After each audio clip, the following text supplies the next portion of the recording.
Hi there. In this video we'll be taking a look at a Dremel. VersaFlame Dremel, not a Dremel.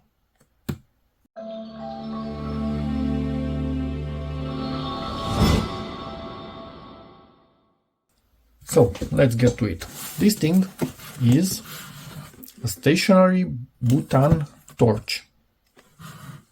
And it has a ton of languages on the packaging, apart from Romanian.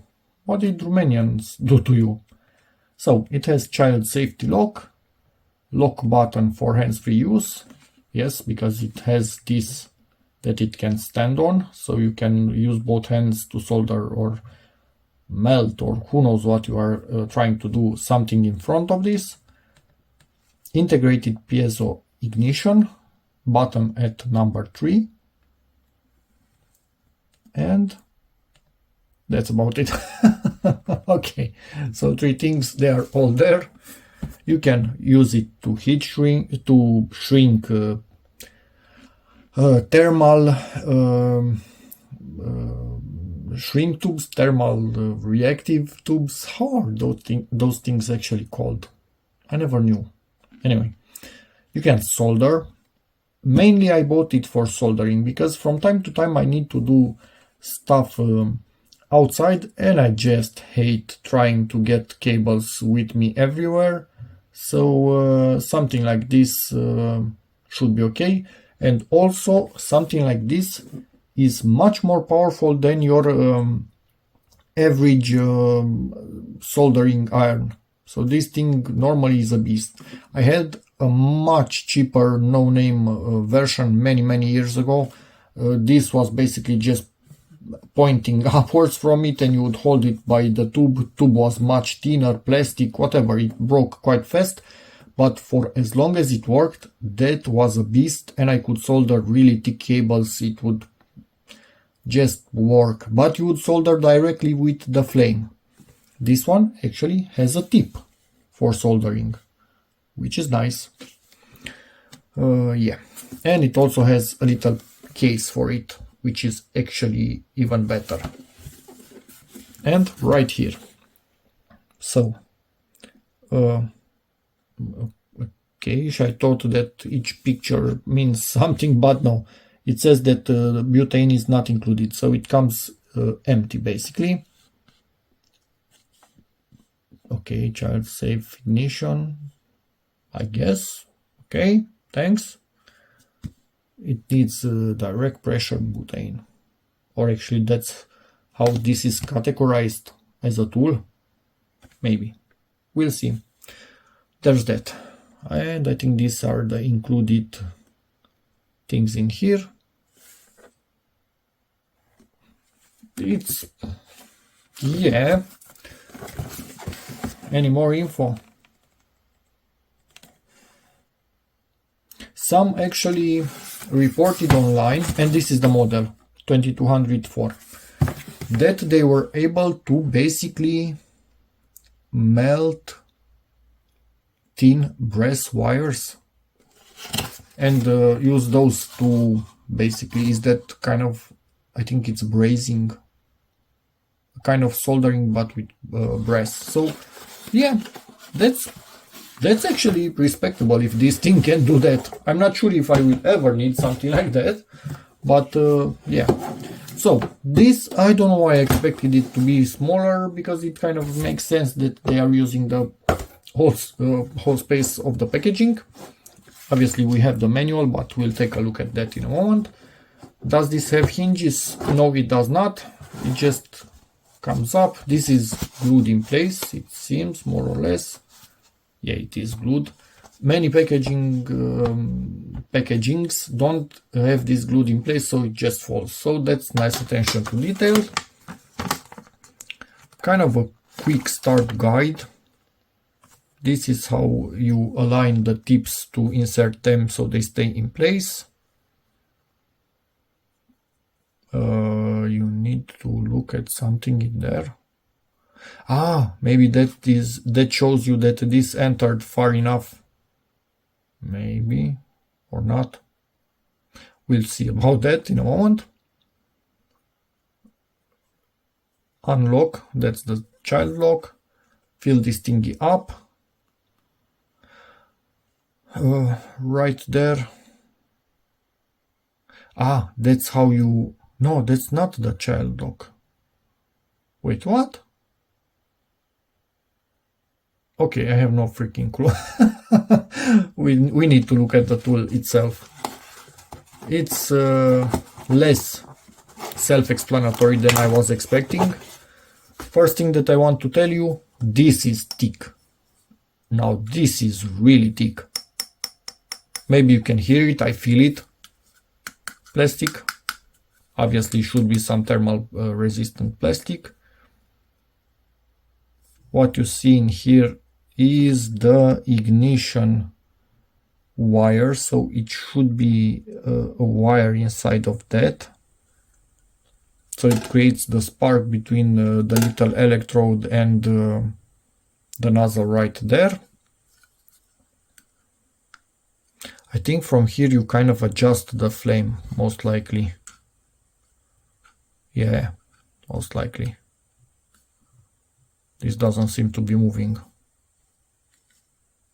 And this, with your finger, you need to do a bit of trickery. Otherwise, it's locked. You can see that moving. And if you do that trickery, move it, then lower it, then it starts working. Let me see, do you see the spark? Oh, and you get one spark only, and then it jumps back. Okay, they are confident this will start quite quickly. Maybe we can catch the spark. No, we couldn't. Oh, I saw it now. Let me try and see again on video. Maybe it's visible. Yeah, it is visible. Perfect. From here, I think it's the volume of the butane that can reach this.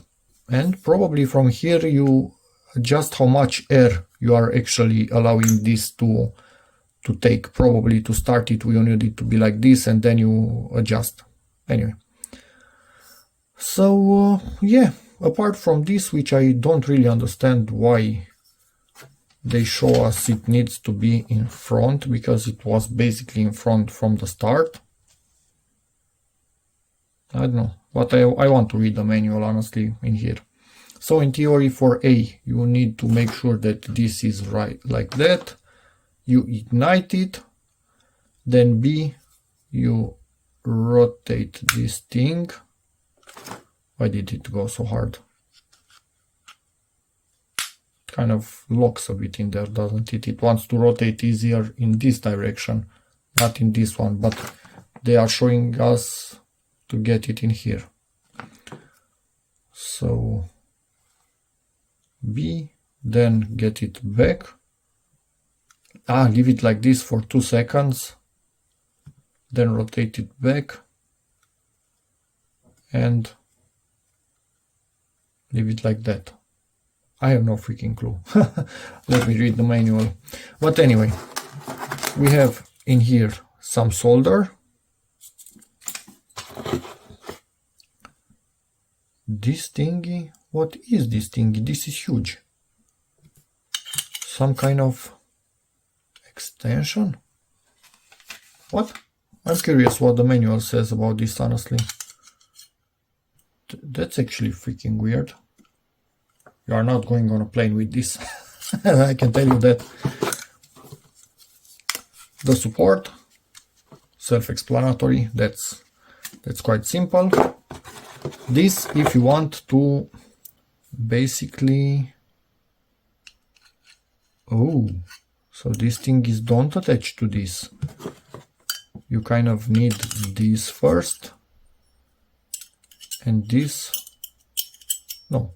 What?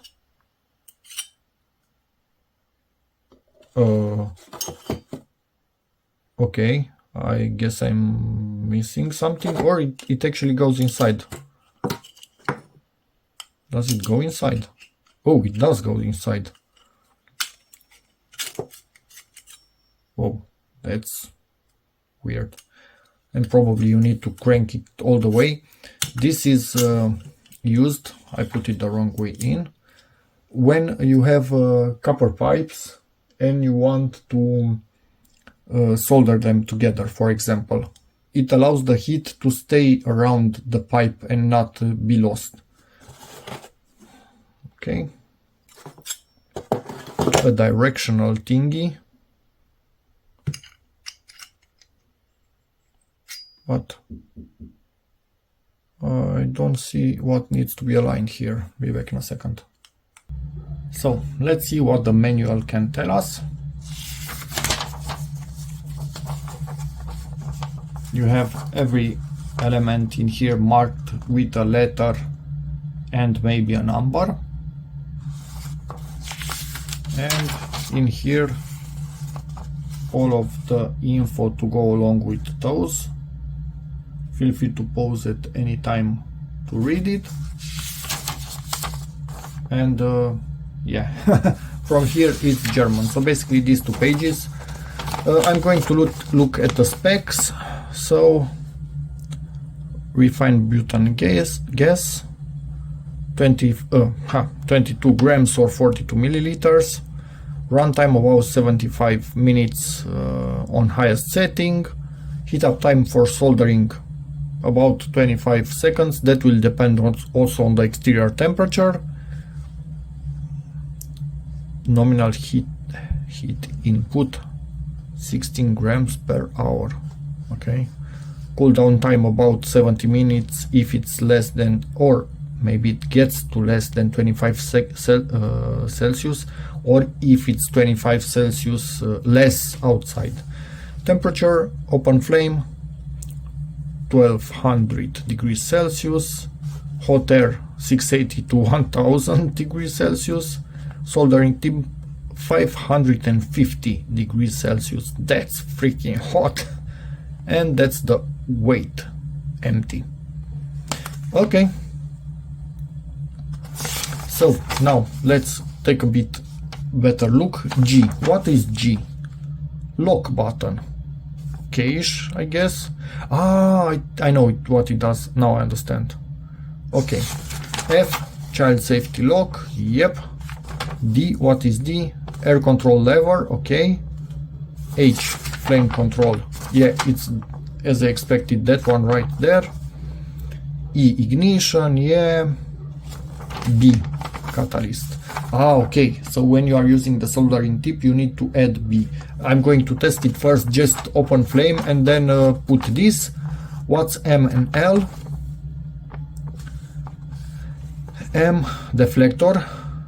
L. Flame extension piece. K. Filling valve. Yep, that's that one right there. K. And this thing, if you ever install it, you need to tighten it, because it does have this screw right here, so it needs to be tightened. That's actually nice. And when you put the soldering tip on it, this you just insert, but the soldering tip you need to tighten with this little guy, a 7mm wrench. Okay, I guess it's okay, makes sense. So I'm going to see how I can start it, how I can actually first fill it, and go from there. Before filling it up, I just want to point out a few things. So right here we have also the white line. That's just the tip of the wire that gives the spark, and it's basically covered with something so it stays in place. This is the mark that we use for the catalyst, so this needs to be like that, and slowly wiggle it and it's in place. This creates a temperature of 680 degrees more or less. Let me get a bit more light in here. As you can see, a metal mesh is in there, and also in here metal mesh all around. If we want to solder, this is what needs to be done, and obviously tighten this in place. Don't over tighten, you are not doing any good if you are over tightening. For me, I think honestly probably this will kind of stay together most of the time. With open flame directly, what's the temperature directly like this? The tool can only be used with an open flame if the catalyst is removed. So in theory a flame will be shooting out of here. If we install this thingy, the temperature of the flame, obviously tighten it in place, will increase to 1000 degrees. So this actually hits more than when using the catalyst itself, because the flame is allowed to go out through this tube and heat up everything. And this, as I said, will keep the heat in there on your pipe that you are soldering. Nice. This obviously to clean, you put some water on it and clean your tip in there. It will expand after you put water. I mostly don't use things like that, so I probably will keep it as new. Yeah, cool. So wasn't this from here? No, it wasn't. This was from here. This thingy, I have no need for it at the moment. I don't plan on using that. What I want to be using now, because I need to solder some wires outside, is this thingy. So I want to learn with this. This is the auto lock. So basically we don't have gas in it. Now I can show you safely without igniting anything. This is the child lock. Now it's unlocked and it works only once. As long as you have this pressed, you have a flame. If you ever leave it, flame stops instantly. So set it there, flame, and oh, I don't think I did it enough. Let me try again. Doesn't it go further? I think it should be going further, honestly. Or maybe it's enough like that. Even if this comes back, it still allows the flame to go out until you put it like that. Although in here you can clearly see it shows us that it should be going towards the end fully, but it's not really doing that, is it?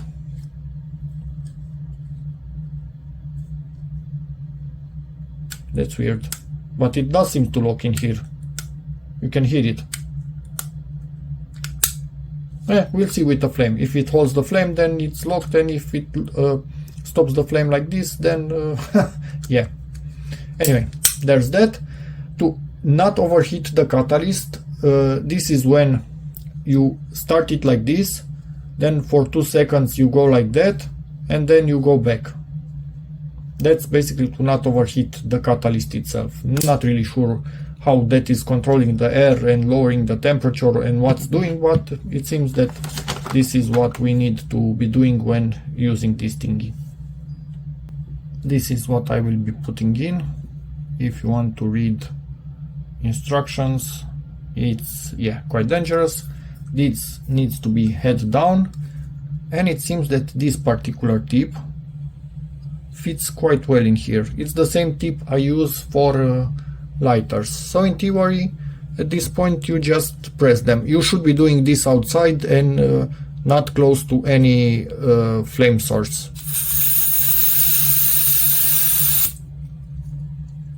And I could actually feel this getting really cold in this area. So it has entered. I'm not going to feel it too much. They tell you that it's full when butane starts to spew out. I'm not going to feel it that much. I will learn in time, because they also tell you not to overfill it and basically somehow release a little bit if you overfilled it. I plan to fill it less than needed, but I still feel that this is actually a safer container than this little tube. So there's that, but I am going to open the door and stop talking while I feel it, to be careful. And in my opinion it's full enough, because up to here more or less it got cold. So yeah, what you could do if you want, and if you know that this is completely empty, we know that it can take 22 grams. So you can weigh this thing down before, then put a little bit in, wait again, put a little bit in, wait again, and when you feel that you have put about 20 grams, you can stop. If this was fully empty, if something is already in it,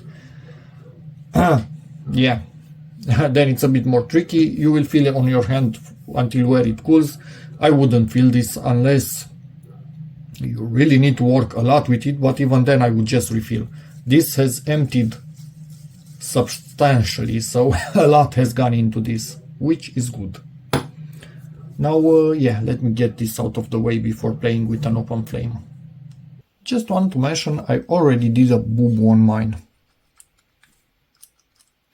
And why I did that? This was a bit at an angle from the factory. It was just from the tolerances.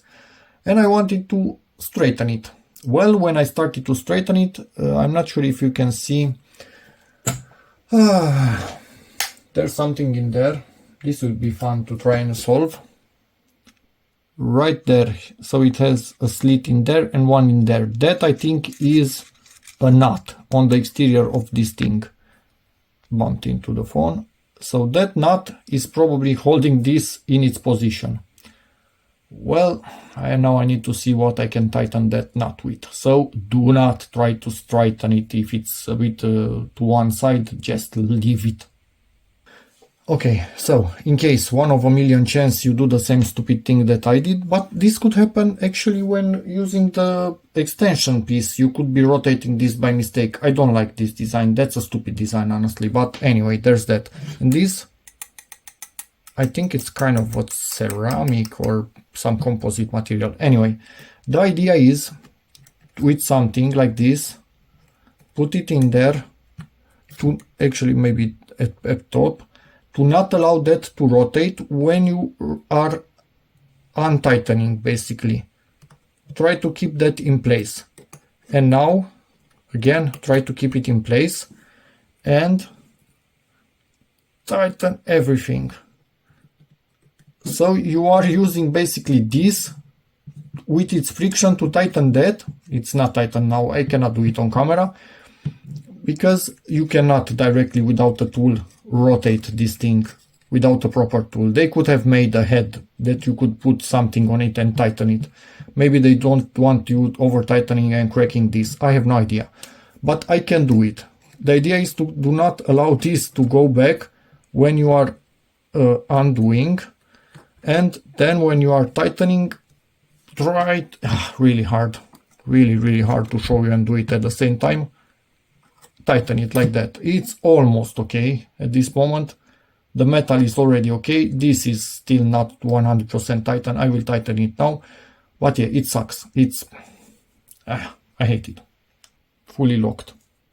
But I feel like that's a bit of a weakness in the design, honestly, because you do have a chance with this, for example, to maybe not with this as much, but with this you do have a big chance of being able to rotate it by mistake when you are at least tightening that screw. So to me that's not a good design when the user can get it wrong and has no way to fix it. But yeah, now mine is okay. I did kink a little bit the protection cable on the wire coming in here, but shouldn't be any issue whatsoever. So yeah, now we are ready to flame on. Let's see, first attempt. In theory, as first when I press this, we should directly have a flame. That wasn't a flame, was it? Now we have a flame. And when I release, should be off. Instantly off. I think first we had some air in the system, which makes sense because it's first time we feel it. But if you run it empty, probably you will have the same issue. Although you shouldn't have pressure unless you have something in this, so in theory, no, but who knows. Let's see the lock. So this is unlocked. Ooh, not easy to ignite it the first time, is it? Maybe they said something slowly. Yeah, you need to press it slowly so gas has time to go there. Yeah, So this is not like in the picture full to the right, it's only like this. And when you get there, it shuts off. I don't want to melt anything in here, so yeah. Oh, and I think is that the max or the minimum? Let me leave it in the middle to see what's max and what's min. They didn't write anything on this, so unlock and slowly press it. Now we learned. Oh, it was minimum. Let me see maximum. That's max. And this is min. Okay, minimum is enough. Now it's heated up. I can feel it. Let's insert this thingy right here. Slowly. Oh, I got it wrong. Damn it. Got it wrong. This is the right way. And now in theory, on the minimum, unlock and press it slowly. And you can see it's red in there, so it's working. Let me start it again really quickly so you can see how it looks like when it's not working. Now it's, oh, actually it did work again by mistake. Can we get it not working? How fast do I need to press this to not work? Or maybe air it a bit to make sure that there's no gas in there. Nah, I keep starting. Maybe with this it ignites easier. So yeah, as long as that's red, it means you have a flame and this will heat up. So yeah, let me see. Let's melt some solder and see from, actually it's not zero because it does have a bit of heat in it already. But let's see how long it takes. And don't use this inside. I'm using this inside only for testing. They tell you to use it outside, not inside. So yeah. Now it didn't start. You can see we are spewing out gas. It's not a flame in there. So if you leave it a little bit, you need to press it slowly to ignite it. Press it slowly.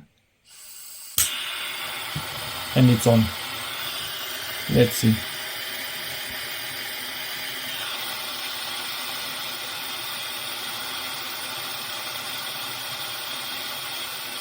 And we are melting.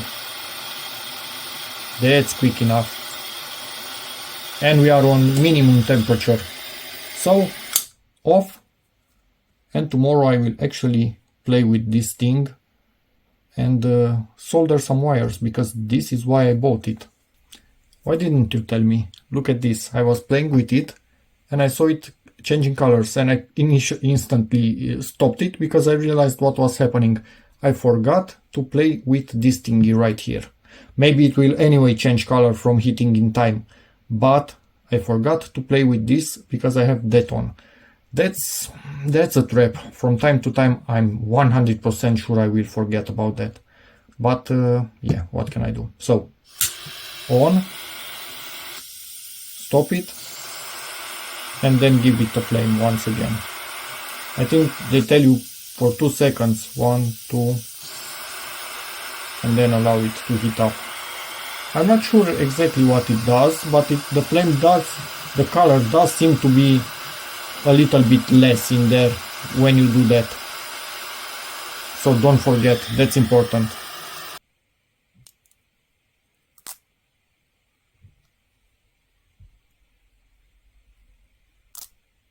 And I think I found a good place to keep the manual and still not have it bothering me.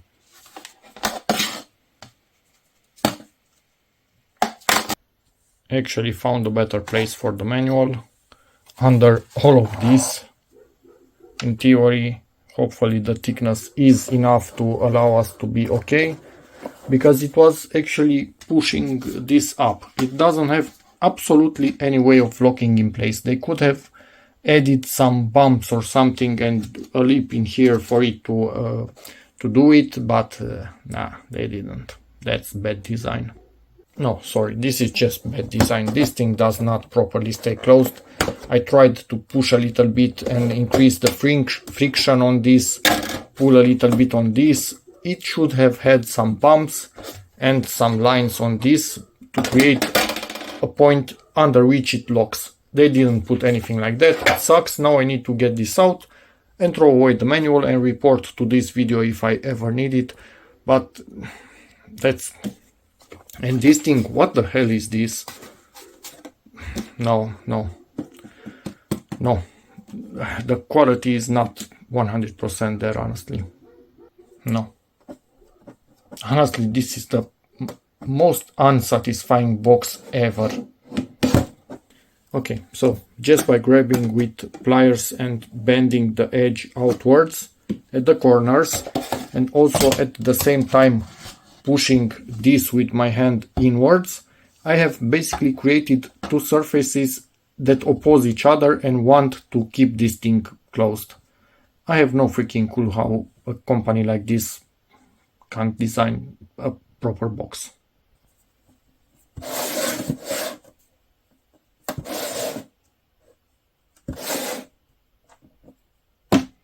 Was it that hard? And I'm going to keep on top of it only this, because only for this attachment this matters. So only this is important, not the whole manual. And yes, doesn't even open up face down. And I'm just an average mechanical designer. This is the next day, and I realized some of the wires in my project I can solder actually inside and only one of them solder directly outside. Keep in mind this has a hole through which hot gases come out, so do not keep that hole towards your project. You might melt and destroy something. So yeah, at this point let me see what I can do. But again, I just want to mention, when I review things, I actually work with them. I don't just test on stuff randomly and give my opinion. So I might not talk that much. I might be trying to actually do a good job in here, and yeah. So let's see. Oh, child protection. Forgot from one day to the other.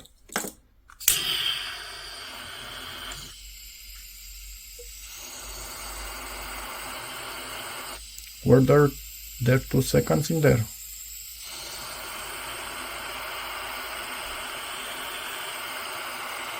Okay, I guess now they were.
Okay.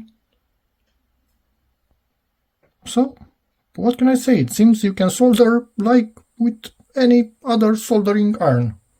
It's camera focus, please. It's a bit slower to heat up than electric soldering irons, and it does heat up a bit more, so this tip will need cleaning a lot because solder will not stick to it. It gets a little bit too hot and it gets black, and solder does not like that. And it seems this actually gets this color even in normal use, because I cleaned it yesterday. Maybe you could see when I started the video it was a bit cleaner, not a lot, so yeah, anyway. But yeah, overall this thing soldered just fine in here, absolutely no issues whatsoever. Okay, happy with the situation. Now let me solder another wire at the other end, and that one in the middle will be soldering outside, but I cannot really film, I'm way up high. I will just give you my opinion when it's cold outside how this fares. Obviously the second heat up is much quicker than the first one, because you already have a lot of heat in this, and this solder is really thin and annoying, but I want to use it and give you my impression on that also. I have the impression that it's really low in lead, but yeah, that's a good thing at the end of the day, but it does make it a bit more brittle and a bit more annoying to work with. Doesn't remain as shiny when it cools down.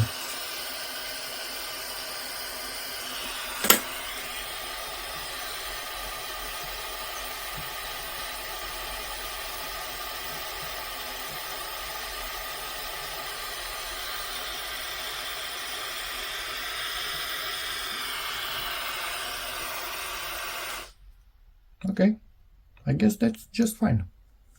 And do not freaking touch this. Leave it somewhere. If you want to be sure, better like this, so it won't be touching anything. Okay, as you can see, I was able to solder really well, right next to some wood with kind of short wires. So yeah, this is doing its thing. Just keep in mind it has a stream of hot air coming out on one side, but apart from that, yep, nice. And if you want to see how much heat comes out of that hole, I'm going to heat shrink the tubes with it. So yeah, decent amount of heat is coming out of that hole. These are just temporary in here to see that everything is working just fine. So I've been using this thing for a while, mostly for soldering and heat shrink tubes. I didn't have other jobs for it for the moment, and who knows when I will, so I think that's about it for this video. Feel free to ask me in the comments how this fares over time. I will obviously continue to use it. I found another way to store this thing. I'm not going to open it up every single time. I'm just putting it in here and it sits like that. It's easier to handle like that. So yeah, that's about it. Seems a decent tool up until now, and it works really well even in the cold outdoors, when soldering at least. So again, if you have any questions, feel free to ask in the comments, and see you in the next video. Bye.